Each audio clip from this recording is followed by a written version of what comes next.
नमस्कार मैत्रिणींनो, कशा आहात तुम्ही सर्व? आशा व्यक्त करते स्वस्त असाल, मस्त असाल, नवनवीन रेसिपीज करण्यात व्यस्त असाल। आजची आपल्या रेसिपीचे नाव आहे ग्रेव्हीवाला चिंबोरी मसाला।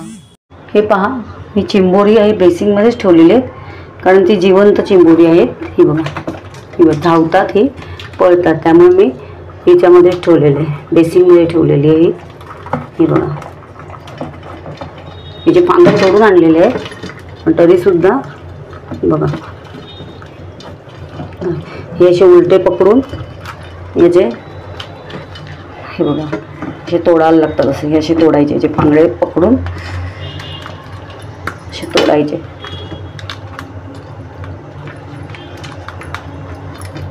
असे तोडायचे याचे फांगडे।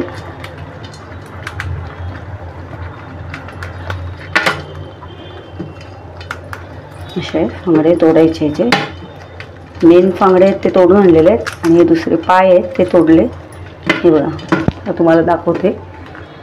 ह्याचा हा शेप आहे ना, यू शेप। यू शेप म्हणजे हे मादी आहे, मादी चिंबोरी आहे, आणि व्ही शेप असतो ना ते नर शेप, नर असतो, तो नर खेकडा असतो। आता हा असतो ना, हा काष्टा असतो याचा, हा काष्टा। हा काष्टा असा काढायचा, याला म्हणतात काष्टा, चिंबोऱ्याचा काष्टा।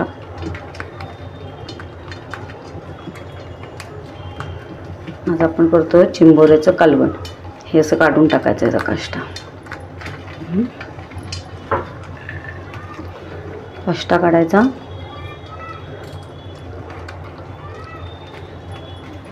आणि इकडे पण या साईडला खालती असे हे असतात, हे पण काढायचे। बघा, हे पण असे काढून घ्यायचे।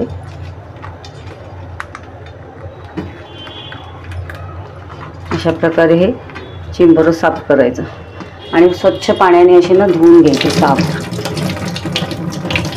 आता मी तुम्हाला नळाखाली कसं दाखवते, कारण याला खूप माती असते ना, मातीत असतात, ते स्वच्छ धुवून घ्यायचे साफ। तर मी एक एक करून अशा पद्धतीने सर्व चिंबोरी निवडते। हे बघा, असं पकडायचं, आणि याचे फांगडे तसे तोडायचे। अशा पद्धतीने फांगडे घ्यायचे तोडून,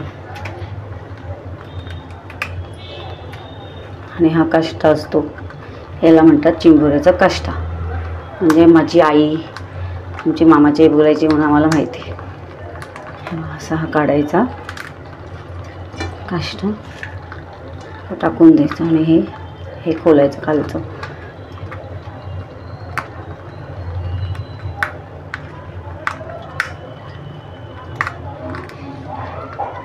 हे पण काढायचं। बघा,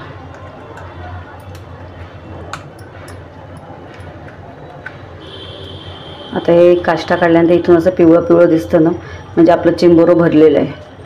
आता अमावस्याच आहे, मग अमावस्याची चिंबोरी भरलेली असतात, आणि मादी आहे ही, अशी मादी बघून घ्यायची। असं साफ धुवायचं। आता हे फांगडे सगळे तोडून घेतले मी, त्यांनी भाजून घ्यायचं आहे। असे त्याची काष्टे काढलेले आहेत, मला दाखवलं मी। असा काष्टा असतो तो काढायचा, आणि ते खालती पण असतं ते काढायचं। आणि हे फांगडे असतात ना, हे फांगडे त्या कोळींकडनं तोडूनच आणायचे, नाही तर आपला बोट, म्हणजे तो बोट पकडू शकतो चिंबोरं, म्हणून हे तोडूनच घ्यायचे कोळींकडनं, म्हणजे मग भीती नसेल। मग हे बारीक पाय आपण घरी आणून तोडायचे। चला, आता यासाठी लागणारे साहित्य दाखवते मी। हे पहा, त्यासाठी लागणारे साहित्य हे मी 4 पळी तेल घेतलेलं आहे, आलं लसूण मिरची घेतलेली आहे, कांदा घेतलेला आहे, एक मीडियम कांदा घेतलेला आहे, लाल तिखट आपला घरचा मसाला घेतलेला आहे, 1.5 ते 2 चमचे घ्यायचे, आपल्या तिखटाप्रमाणे ज्याला जसं आवडतं तसं घ्या। अर्धा चमचा हळद पावडर घेतले, अर्धा चमचा गरम मसाला घेतलेला आहे, कोथिंबीर घेतलेली आहे, आणि हे वाटण घेतलेलं आहे मी।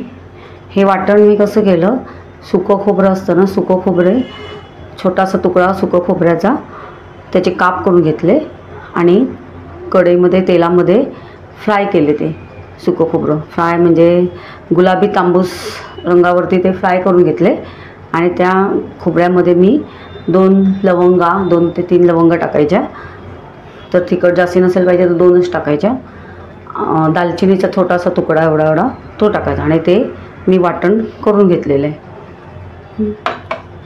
आणि चवीप्रमाणे मीठ घेतलेलं आहे आणि 2 लहान चमचे बेसन घेतलेलं आहे.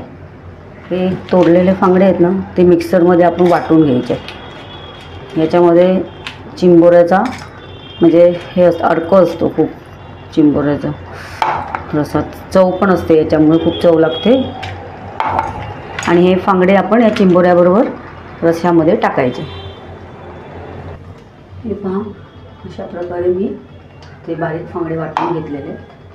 आता याला आपण गाळणीने गाळून घ्यायचे. साफ त्या काचा असतात ना फांगड्याच्या त्या गाळून घ्यायच्या आणि याचा जो अर्क आहे ना तो काढून घ्यायचा ग्रेव्ही.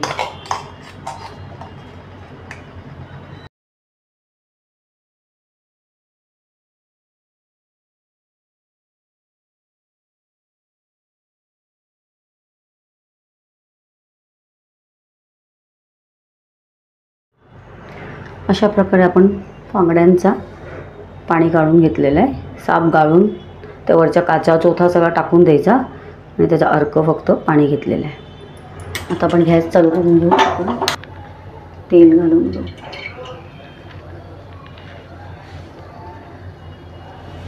आता आपलं तेल चांगलं तापलेलं आहे. मग अशी तुम्हाला साहित्यामध्ये सांगायला विसरली, 2 तमालपत्रे पण घ्यायचे. 2 तमालपत्रे साहित्यात होतं. आता मी घालते तेलामध्ये 2 तमालपत्र. लसूण चांगलं मस्त झालं, गरम झालं ते.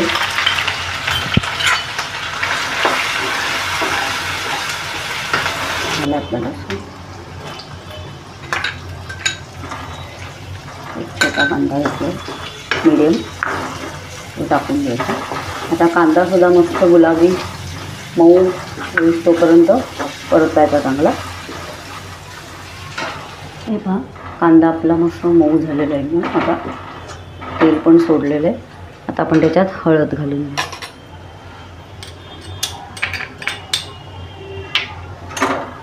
मसाला घालू. त्याला तेल जरा थोडं टाकायचं चांगलं, कारण का आपलं मस्त चमचमीत चिंबोऱ्याचं हे आहे. मसाला पाहिजे तर बेताचाच घाला आणि मुलांना पण खायला पाहिजे आणि मुलांना तर खूप आवडतात. चिंबोरी म्हटलं म्हणजे मुलांना फार प्रिय. त्यामुळे मसाला मुलं खात असतील तर मसाला सांभाळून घाला. मुलांना नसेल खायचं तर घाला मस्तपैकी झणझणीत चमचमीत. आता आपण याच्यामध्ये चिंबोरी घालून घेऊया.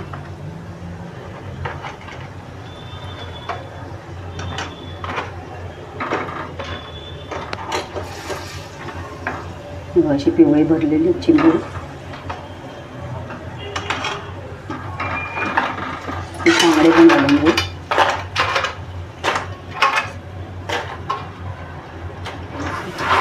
त्याला तो मसाला सगळा घुसतो त्याच्यामध्ये.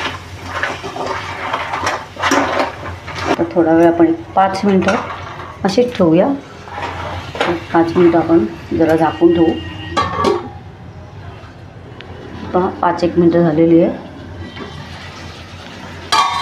आपल्या चिंबोऱ्यांनी कलर पण आणला आहे. चिंबोऱ्यांनी मस्तपैकी कलर पण धरला आहे मस्त चिंबोऱ्यांनी. त्याच्यात मसाला पण मुरला गेला आहे मस्त. आता आपण याच्यामध्ये तो आपण अर्क काढून घेतला आहे ना फांगड्यांचा तो घालून घेऊ. हे बघा पूर्ण काहीच त्याचा चोथा काचा बिचा सगळ्या काढलेल्या होत्या. आता आपण याच्यात हे वाटण घालून घेऊ. वरून हा गरम मसाला, चवीप्रमाणे मीठ घालू.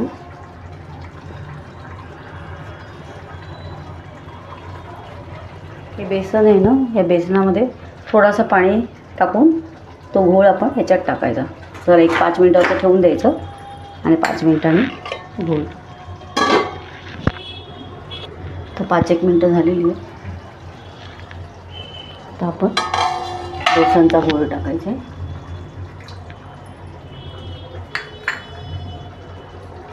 थोडी कोथिंबीर टाकायची, नंतर परत वरून टाकायची. थोडी टाकूया आणि आपल्याला वाटेल तेवढं आपण पाणी टाकू शकतो. ज्यांना जसं पाहिजे, सुकं किंवा त्यांना रस्सा आवडतो चिंबोऱ्याचा, त्यांनी आता थोडा पाणी घालून आपण थोडे शिजत ठेवू जरा. बेसन पण लावलं ना, ते जरा शिजवून घे. 10-1 मिनटं झालेली आहे. हे बघा,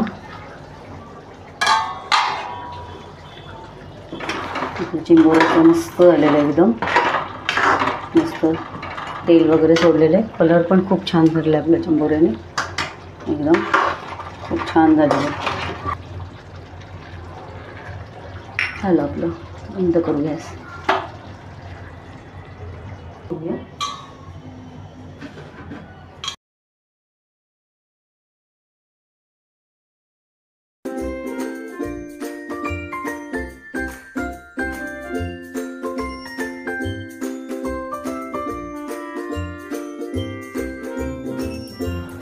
अशा प्रकारे खाण्यासाठी तयार आपला चमचमीत ग्रेव्हीवाला चिंबोरा.